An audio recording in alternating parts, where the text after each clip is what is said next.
if your wish lists right now currently are double what they were when you launched. So yes, they are actually. Okay, that is the data point. I haven't seen anyone so say that, but yeah. it's same thing for me. They're all basically double. 12,612. And now they're kind of double, 41,000, so 42,000. Oh wow, yeah.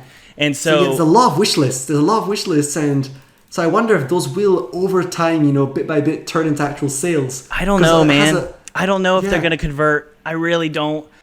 Hey. This video is brought to you by Squarespace. Thanks, Squarespace. Yay. Hey, wow. Hi, my name is Thomas Brush. I'm the creator of a game called Pinstripe, also a game called Neversong. If you guys want to learn how I made those games and how those games created a sustainable studio to support my family, my mortgage, my bills, click the link below. It's called fulltimegamedev.com.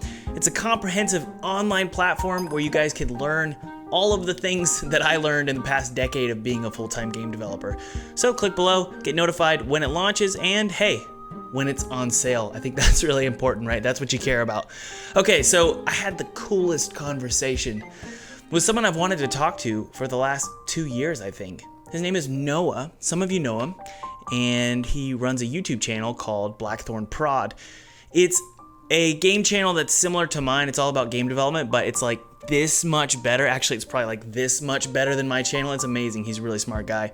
So be sure you subscribe to his channel. But the cool thing about Noah is he's 20 years old and he's a full-time game developer, which absolutely blows my mind. So I wanted to show you guys a clip of a conversation I had with Noah. And specifically, the clip is all about how he became a full-time game developer at 20 years old. So let's take a look and get inspired. Thank you, Noah. Subscribe to Noah. Let's go. Okay, guys, before we get started, this video is brought to you by Squarespace. Believe it or not, I've been wanting Squarespace as a sponsor for so long, mainly because Squarespace is awesome. I've been using Squarespace for, I think, 6 years. Both my websites, thomasbrush.com and atmosgames.com, where I host my games and my portfolio, my resume. All that cool stuff is hosted on Squarespace. It was created with Squarespace. Squarespace is cool because you can look amazing, you can have custom designs, and pretty much do anything you need to do for your business or your own personal brand, all with Squarespace, and you don't have to know how to code. So if you guys are interested in creating a website with Squarespace, click the link below, squarespace.com/ThomasBrush, and use the promo code ThomasBrush for 10% off. Yay, yay, I love Squarespace, I really do. Thanks, Squarespace. There's so much to learn from you. And I think we talked a couple weeks ago, and I was just sort of baffled by how young you were. Yeah. Because I'm like 29 years old, going on 30 in a couple months. And I can't remember how old are you? 20. Recently turned 20, actually, yeah. You're 20 years old, and you are a full-time game dev and YouTuber. And you're living the dream that so many members in our audience, so many subscribers want to live. And I think that is so cool. So I was wondering if you wanted to just sort of tell, I guess, your audience and my audience what you do for a living and how you got there. What's your story? So, as you said, I'm a full-time game developer and YouTuber at the moment. I also make Udemy courses with my brother, which is just basically like my YouTube tutorials, except in a much longer format where I try to create a whole game. But yeah, I'm really just breathing and living and eating game creation, and it's excellent. I started about 3 years ago now, YouTube game development, and I believe, wait a second, was it 2 years? Yeah, it was 2 years ago YouTube. So 3 years ago game dev, 2 years ago YouTube, and it's just been a real blast, honestly. Actually, what am I saying? Wait, I really got to doubt suddenly. Is it actually 3 years ago that I started YouTube? Let me make sure. Oh my goodness. Let's see the first video. Yes, it was 3 years ago. 3 years ago. Okay. Man, dude. So when did you, this is crazy. So I don't know you're in France, by the way, right? That's right. Yeah, south of France. Okay. So I don't know. Do you call it high school in France? Were you in high school? Yes, a couple years ago. Okay. So I started my YouTube channel during the last year of high school. Okay. So, I mean, to me, it's an interesting. I was thinking about this call, and I was thinking something that I wanted to touch on briefly was you seem to understand how to be an entrepreneur. You know how to, I guess, do things that are profitable so that you can remain a full-time game developer. And I had no idea how to do any of that when I was 20. When I was 20, I was in college. And I was in college. And I was sort of going the traditional route to start a career. And I didn't even think I was going to be a full-time game developer. I wanted to be, but I guess I didn't believe it was possible. So I'm curious if you can give our listeners an understanding of how you knew how to do that. How do you know how to be an entrepreneur? Is there research you've done? Did you take a class on it? Was it how you were raised? Like, how do you know all this stuff? It's an interesting question. But honestly, I kind of, happened very slowly but surely, I would say. When I just started, I really wasn't at all thinking of... Well, I kind of wanted to turn game dev into my full-time thing after high school. And I'd already looked at a lot of other game dev YouTubers. And I knew it was possible. You didn't need necessarily a formal education to learn how to create games and live doing it. But yeah, I just started really just kind of slowly but surely making videos and building up that passion. And I really say it's just the love of doing it that gave me that made me grow this audience. And then I started to see all these opportunities coming my way, which I made the most of. Luckily, yeah.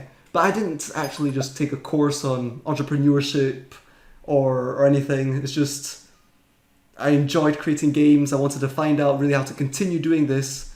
And bit by bit I found out with YouTube ad revenue, then Patreon, Udemy courses. And these are all things that I took ideas from all kinds of people. Brackies, for example, the game dev YouTube channel. I saw he set up a Patreon account, and I said, that's a really fun, cool way to earn some money. So that was the really first way I earned some cash. Really, my first dollars were made with Patreon. And then I realized, why not put some adverts? It doesn't really bother me, so shouldn't bother the audience too much either. So I put those. And all these little sources of income began accumulating. And before I knew it, I had a really nice salary. And I said, excellent, I can continue doing this full time. Do you think, when I just started making indie games, I guess I was 20. So it's been about a decade of me making indie games. When I first started, I was watching the indie game documentary, which I'm sure you've seen. Definitely, yeah. And in my head, all I thought was, well, if I want to make games for a living, that's what I need to do, just make games.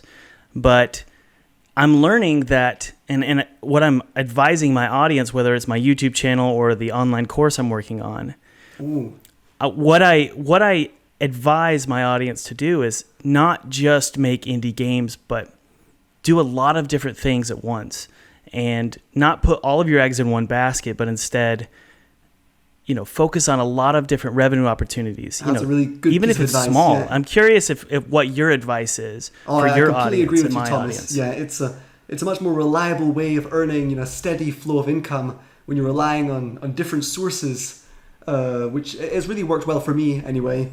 And so I can mostly only speak from my experience. The only game I actually sold, because I've made dozens of small games during game jams and just to learn new tools or coding and stuff. But I actually released my very first Steam game called The Dreadful Whispers. It was September of 2019, and that made me about $15,000. So that's not a huge amount of money for right. I mean, it's still okay for a first game, I guess. Right. But thankfully, while making the devlog videos and having the Udemy courses and all that, really gave me enough money to make the game, to learn so many things, and so now I've got skills that will hopefully help me to make even better games.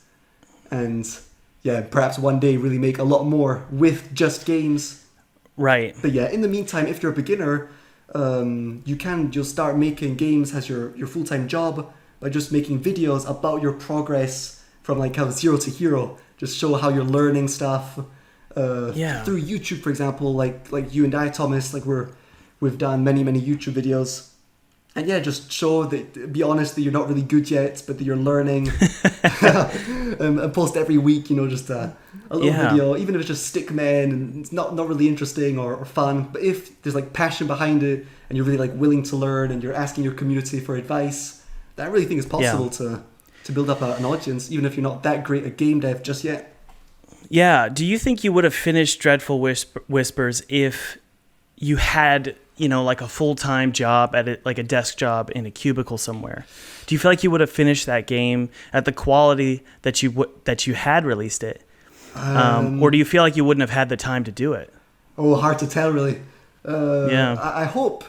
I like to believe that I would finish it. I really think finishing something you start is really important. Yes. But it's hard to tell. It's really quite tough. It would have been harder, for sure. Yeah. Do you recommend to your audience and my audience to start right now securing various revenue streams as opposed to just focusing on learning game development? Do you recommend they launch a Patreon, get their social media going, maybe start a YouTube channel or do some online courses? What do you recommend? Hard to say. Yeah, I think if you've got an actual day job that you're actually enjoying and game dev is just more of a hobby, then that's probably fine. But if you want to turn game dev as your full-time thing right now, then yeah, you definitely should start finding a way to make some money on the side so you can continue working on your game. Yeah. So I think there's so many ways, like Kickstarter, like you did, Thomas, for Pinstripe. Right.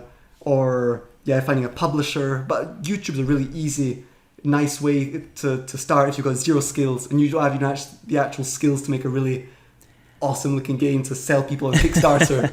So that's what's brilliant about the social media like Twitter, YouTube. You can be pretty lame at game dev, but if you're showing the willingness to improve, then you could start doing really well.